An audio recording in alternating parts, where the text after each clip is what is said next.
Shaping. Before the first shot is ever fired, the war has already begun. Shaping is the pre-conflict phase where nations position themselves for the fight ahead, politically, economically, and militarily. This is where alliances are forged, weapons are stockpiled, intelligence networks are activated, and propaganda machines are switched on. In the years before World War II, Nazi Germany was relentlessly shaping the battlefield, remilitarizing the Rhineland, absorbing Austria, and carving off the Sudetenland, all while the Western powers looked away. China today is doing the same in the South China Sea, building artificial islands and installing military infrastructure on disputed reefs while simultaneously deepening economic dependencies with regional neighbors. Shaping is patient, it's strategic, and by the time most people notice it happening, it's already well underway. Deterrence. Deterrence is the art of making your enemy decide the fight isn't worth it. It is not passivity. It is a calculated display of strength designed to prevent war from ever starting. The entire Cold War was built on deterrence. The United States and Soviet Union both built nuclear arsenals so devastating that attacking the other side would guarantee your own annihilation, a concept known as mutually assured destruction. Neither side pulled the trigger. That was deterrence working exactly as intended. NATO's forward deployment of troops into Eastern Europe after Russia's 2022 invasion of Ukraine is another example. Soldiers from the US, UK, and Germany stationed in Poland and the Baltic states as a tripwire, a clear signal that any further Russian advance means war with the entire alliance. Deterrence also operates below the nuclear threshold through sanctions, arms sales to allies, and military exercises designed to signal resolve. Deterrence fails when a rival stops believing the threat is real.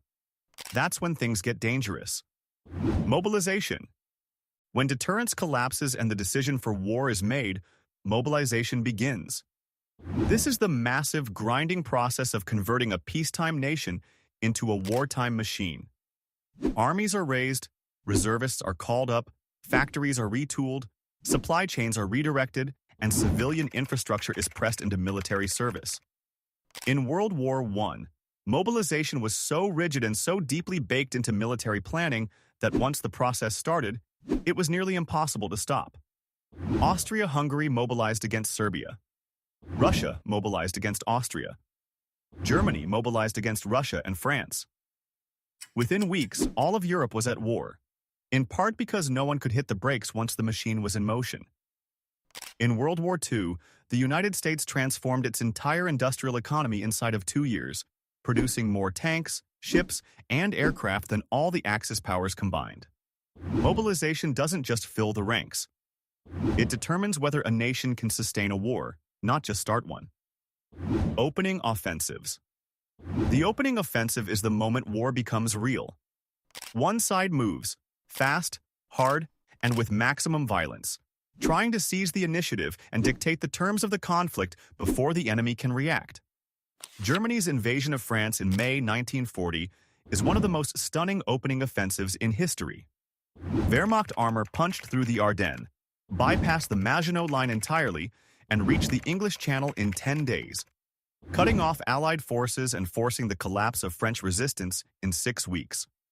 Japan's attack on Pearl Harbor in December 1941 was another calculated opening blow, designed to cripple the U.S. Pacific Fleet before America could bring its industrial weight to bear, though it didn't work the way Japan hoped.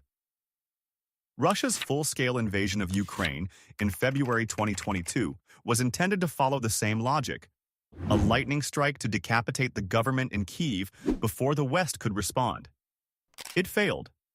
Opening moves are about momentum, and when they stall, the entire strategic calculus shifts. Escalation. Wars rarely stay contained. Escalation is the process by which conflict expands. In geography, in intensity, in the weapons and tactics employed. It is often unintentional. The Korean War began as a conflict between North and South Korea. Then China entered. Then the threat of nuclear weapons entered the conversation.